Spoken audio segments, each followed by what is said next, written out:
Главные события уходящего понедельника, 6 октября, в материалах наших корреспондентов. Это итоги дня. В студии Петр Васильев. Здравствуйте. Коротко о темах. После соревновательной части турнира по боевому снайпингу на полигоне Сулус все еще свистят пули. Сегодня меткость на дальних дистанциях испытали руководители регионов Дальнего Востока. В Ленске стартовал новый долгосрочный социальный проект «Карта желаний» для женщин и семей участников СВО. Расскажем подробности. Лучших учителей и педагогов чествуют в Якутии. С прошедшим профессиональным праздником специалистов поздравили в Доме правительства. Ярмарка с пользой для здоровья прошла в Алдане. Гости могли отведать соленья и варенье, а также пройти обследование. Вместо монологов дискуссии, вместо сухой теории, реальные проекты, меняющие жизнь. В самых отдаленных уголках Арктики в Якутске стартовал Свято-Иннокентьевский форум, который ломает стереотипы о диалоге церкви и молодежи.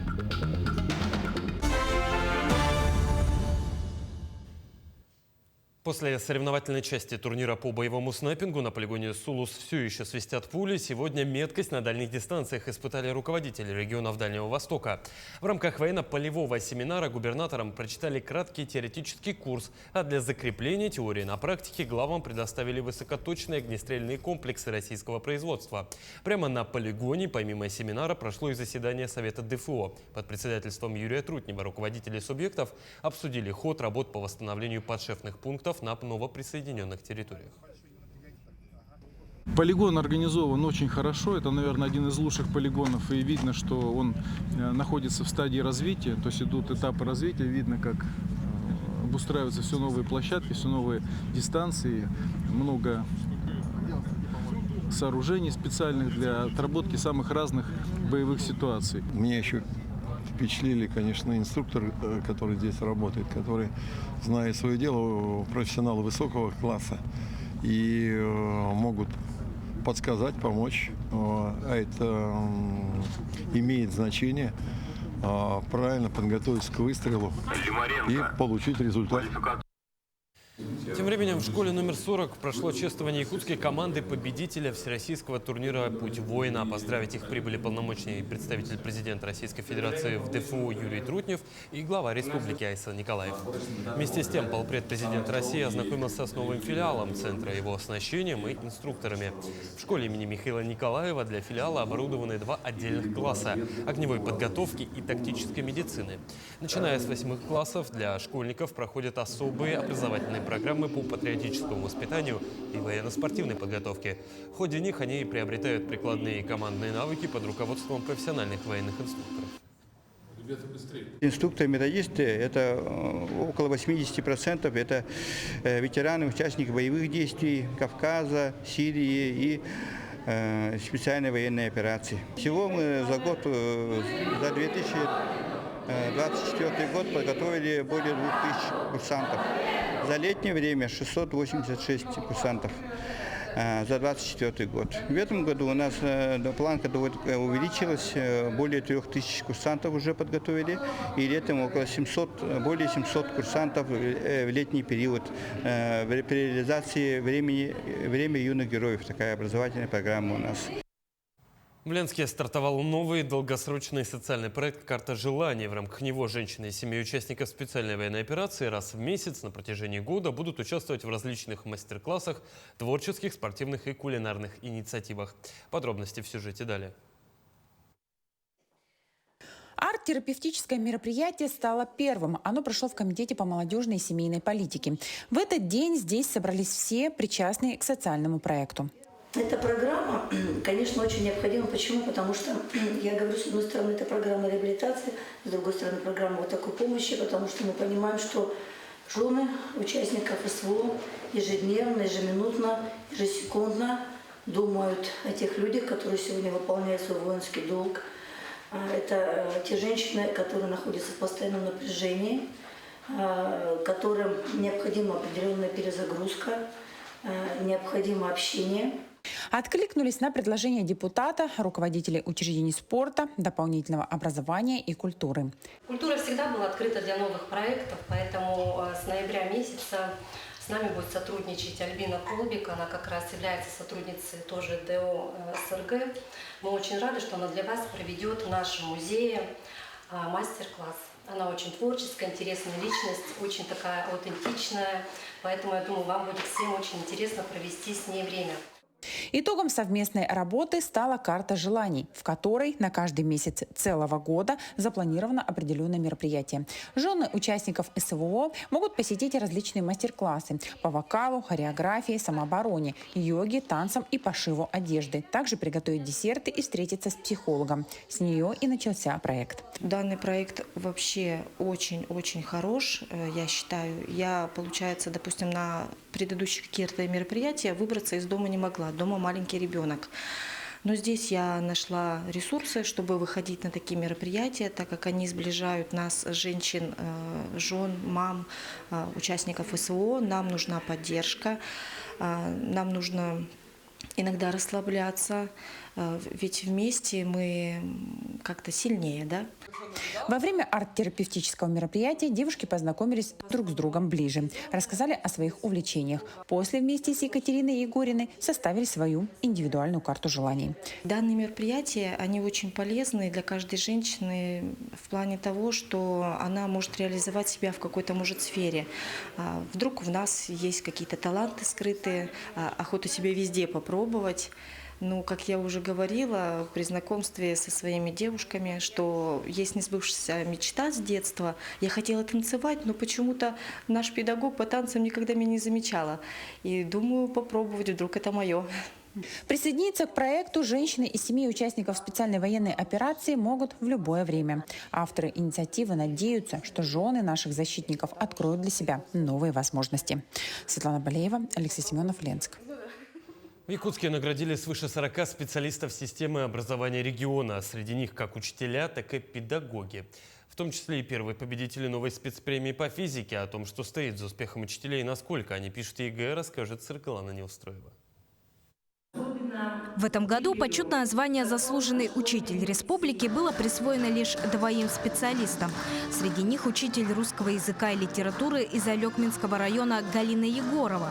Своей работе она посвятила аж больше 40 лет. При этом стать учителем Галина Владимировна мечтала еще с детства.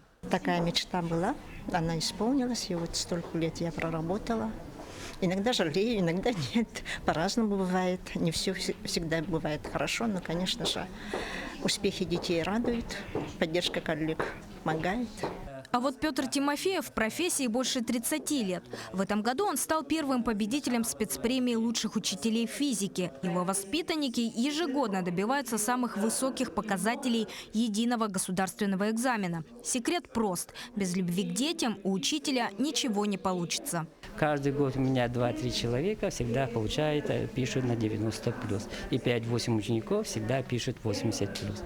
Это по физике очень большой показатель. Ну, я сам на самом деле спокойно пишу из 5 любых вариантов, 4 варианта спокойно пишу на 100 баллов. Так что для меня писать ЕГЭ по физике – это легко. Таких учителей в современной системе образования Якутии не хватает. Как отмечает вице-премьер правительства республики Анатолий Семенов, в регионе в целом чувствуется нехватка профессиональных кадров. Мы растем по ЕГЭ, растем по выбору естественных наук, но, конечно, расслабляться рано, работы много. Тем более с учетом того, что в Якутске по мастер-плану будет построено 12 новых школ, 14 детских садов. Конечно, основная задача – это подготовка кадров. И на этот вызов система образования готова ответить, в том числе и с помощью современных технологий. Дистанционное обучение, цифровые платформы, доступный и качественный интернет. Все это активно развивается и внедряется в работу учителей. Но главным по-прежнему остается личная отдача каждого педагога. Сыргалана Неустроева, Аэлита Махно, Якутск. В Нерюнгринском районе сегодня также чествуют учителей. Какие мероприятия прошли там, узнаем из материала наших коллег. Большинство учителей, конечно же, отмечают профессиональный праздник на рабочем месте в школе. Неотъемлемая часть торжества – концерты и награждения, цветы от учеников и их родителей. Вообще профессия учителя – это самое важное для наших детей. Сейчас слушали песенку, да, а жить-то когда? А жизнь-то начинается вся в школе. То есть учителя – это те люди, которые встречают наших детей.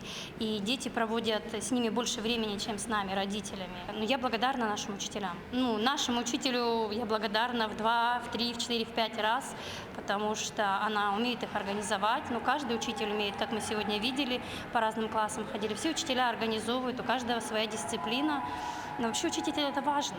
Профессия преподавателя – это про огромную помощь людям в сочетании с творчеством. Учитель понимает, что своей работой не просто передает знания, а открывает дороги в будущее, показывает возможности. Я люблю свою работу, мне нравится это дело. Я очень рада, что сейчас много творческих детей, что они проявляют себя. Учитель сегодня, как и во все времена, учит, прививает школьникам любовь к изучению предметов, вкладывается в развитие их личности. Делают это педагоги разными способами, совмещая методики и приемы, анализируя то, что работает лучше и эффективнее. Это достаточно интересная работа, это достаточно креативная работа. Есть где развернуться для творческого профессионального полета, есть для личностного роста место. Работа учителя требует колоссального терпения и постоянного профессионального совершенствования. А готовы ли к этому молодые специалисты? Сейчас молодежь идет. Сейчас надо сказать, что в педагогические вузы идет достаточно большой набор. И, конечно же, наша задача, вот, например, директоров школ, моя личная задача, это создать условия для молодых педагогов, во-первых, чтобы можно было общими усилиями сделать так, чтобы у них было жилье, чтобы можно было сделать так и нужно, в обязательном порядке сделать так, чтобы у них была соответствующая заработная плата, и тогда будет все хорошо, потому что все остальное они сделают сами. Призвание учителя – рассмотреть в каждом ребенке личность, вселить в него уверенность, помочь раскрыться его способностям. И абсолютно неважно, где это происходит – в большом столичном городе или маленьком отдаленном поселке. Екатерина Павлова, Андрей Гаянов, Нерюнгри.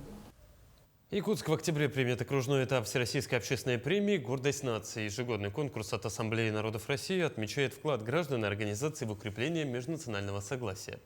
Победители представят Дальний Восток на федеральном уровне в Москве. Отмечу, что в прошлом году якутское детское издательство «Кескил» уже становилось лауреатом этой престижной премии. В прошлом году меня представили к конкурсу как руководителя детского издательства «Кескил» имени Николая Егоровича Мординова в номинации, связанной с освещением этой темы. Но наше издательство занимается очень давно, буквально с дня своей организации, вопросами патриотического воспитания детей и молодежи.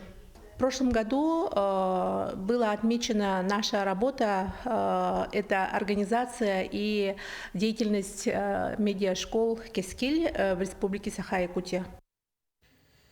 Впервые форум «Молодой специалист-строитель будущего» стартует в Якутске. Мероприятие будет проходить в течение 2 дней, 7 и 8 октября. Проект направлен на поддержку и развитие молодых кадров из строительной отрасли.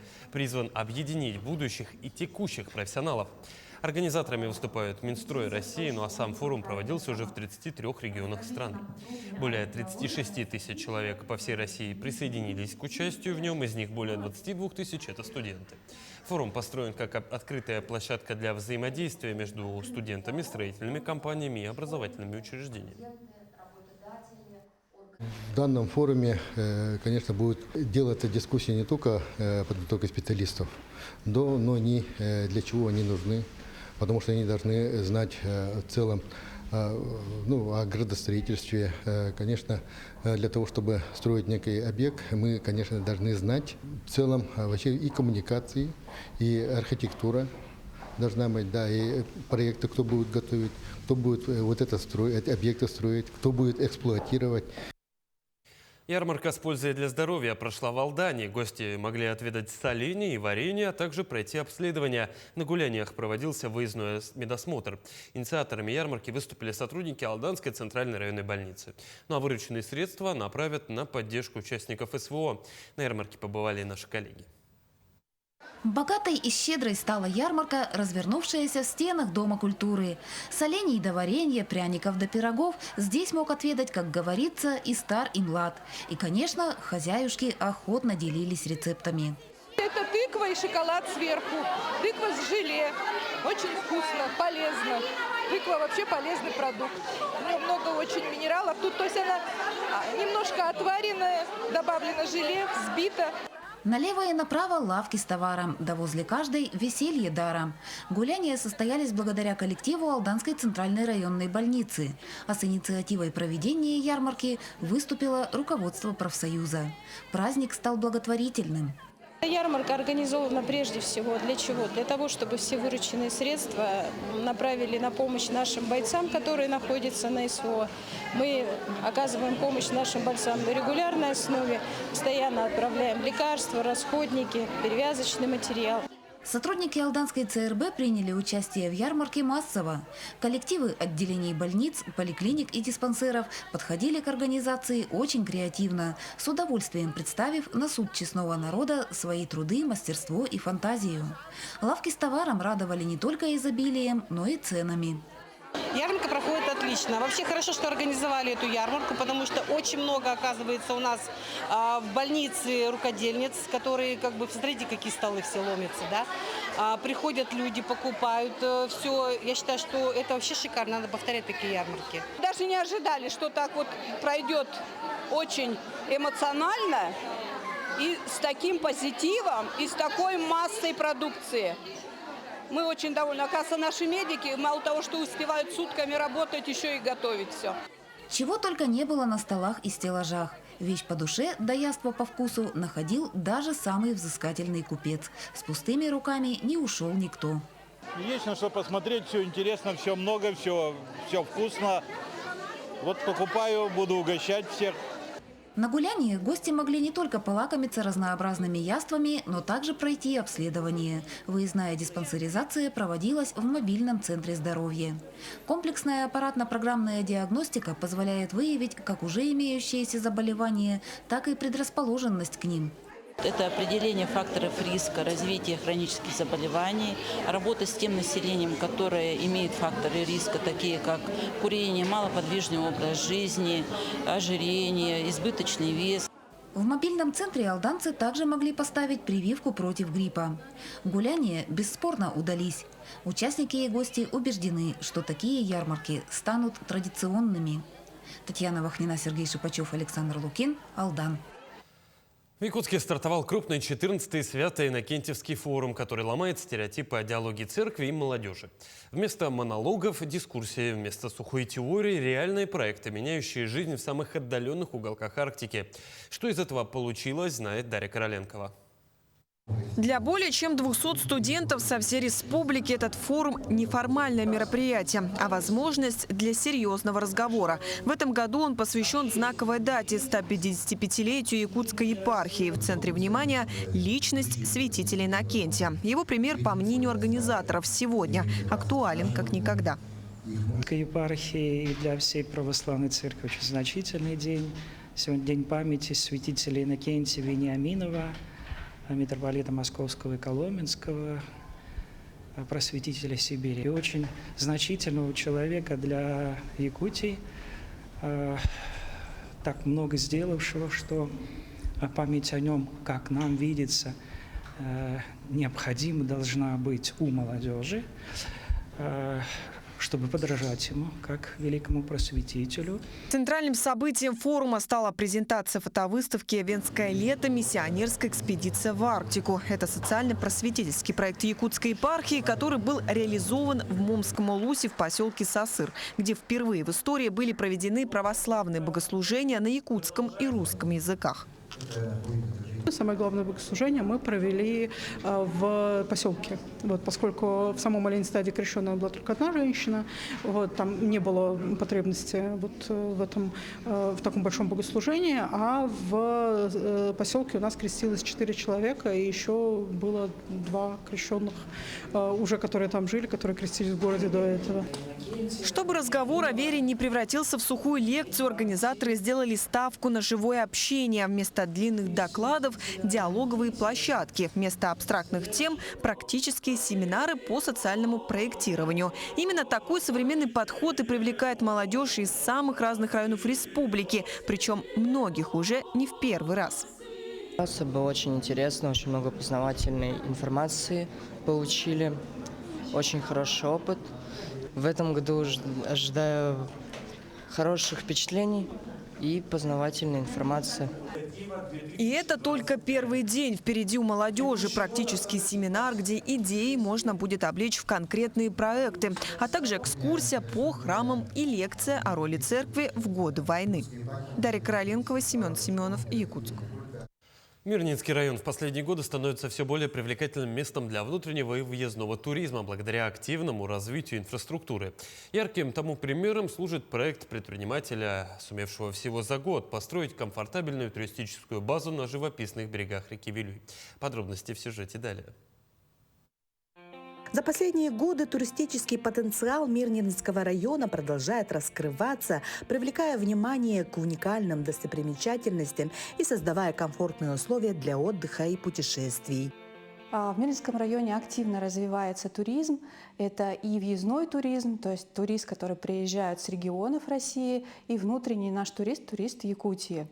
Развивается по нескольким направлениям. Это пешие туры, это сплавы, это туры на различные объекты. В основном это промышленный туризм. Направления туризма, они развиваются. Есть среди них активисты, которые развивают эти направления. Да? Но важно что? То есть турист, когда приезжает, ему нужно где-то поесть. Это как раз наши объекты общественного питания. Где-то поселиться, где жить. Да? Это средства размещения, так называемые различные гостиницы. Это могут быть глэмпинги, базы отдыха. Проект Дмитрия Иванова стал настоящим успехом и вдохновением для местных жителей и туристов, доказывая, что развитие туризма в районе открывает новые перспективы для бизнеса, привлечения гостей со всей республики и зарубежья. Проект мы начали в прошлом году летом. Закупили материал, вырубили лес, дороги сделали, построили в прошлом году один дом полностью, утеплили и отделку закончили в феврале. И вот эти два дома мы достроили уже в этом году. И также афреймы тоже построили полностью в этом году. Здесь каждый гость сможет насладиться уникальной природой региона, поучаствовать в увлекательной рыбалке и охоте, а также отдохнуть душой среди первозданных пейзажей.